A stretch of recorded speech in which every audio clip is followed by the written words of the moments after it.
এবার যেটা সারেব নির্বাচনের পথে।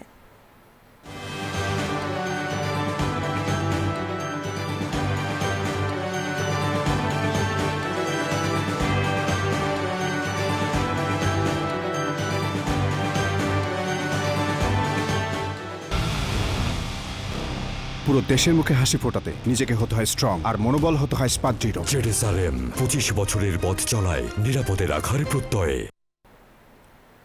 আগামী ত্রয়োদশ জাতীয় সংসদ নির্বাচনে দিনাজপুর 2 আসনে চলছে বাংলাদেশ খেলাফত মজলিসের মনোনীত প্রার্থী মাওলানা জোবায়ের সাঈদের রিকশা মার্কার প্রচার প্রচারণা।